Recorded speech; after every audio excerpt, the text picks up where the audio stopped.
আরে, এটা তো সেই মেয়েটা। ও এখানে কি করছে? এই শোনো, তুমি এখানে কি করছো? আপনি কে? আরে ওই কালকে আমাদের সাথে তোমার ধাক্কা লাগলো না? ও আচ্ছা আচ্ছা, আসলে আমি ঠিকানাটা খুঁজছিলাম। আরে, এটা তোমার বাড়ির পাশেই। আপনি এখানেই থাকেন? হ্যাঁ, দারুণ ব্যাপার তো।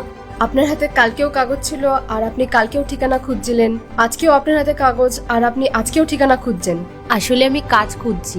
কালকে আমি যেই ঠিকানায় গেছিলাম ওখানেও কাজের জন্যই গেছিলাম, কিন্তু যখন গেলাম উনি দেখলেন যে আমি অন্ধ, উনি আর আমাকে কাজে রাখলেন না।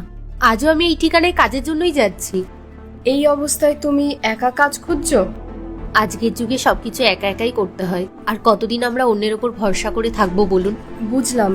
তা কি ধরনের কাজ খুঁজছো তুমি? যে কোনো বাড়ির কাজ, ঘর ঝাড় দেওয়া, বাসন মাজা, জামা কাপড় কাচা, রান্না বান্না করা, একটা হলেই হবে। আমি সব কাজই পারি। এই সব কাজ করতে পারো তুমি? আর নয়তো কি, সব কাজ তো আমাকে একাই করতে হয়। এরকম ব্যাপার যখন, তুমি আমাদের বাড়িতেই কাজ করো। আপনার বাড়িতে? হ্যাঁ, বাড়ির ছোটখাটো কাজগুলোতে আমার হাতে হাতে তুমি হেল্প করে দেবে। হ্যাঁ নিশ্চয়ই।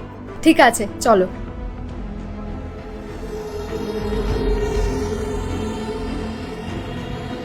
এদিকে এদিকে।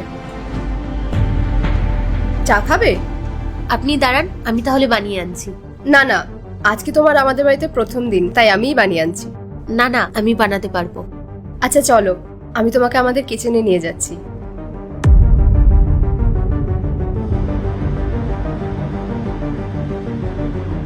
এটা ওই মেয়েটা না, কালকে যার সঙ্গে আমাদের ধাক্কা লেগেছিল? হ্যাঁ। তা ওকে এমনিই রেখে দিয়েছো না কোনো কাজ বাজ পারে? ও তো আমাকে বললো যে ও সব কাজই পারে। ভালো। আচ্ছা শোনো, আলমারিতে 3 লাখ টাকা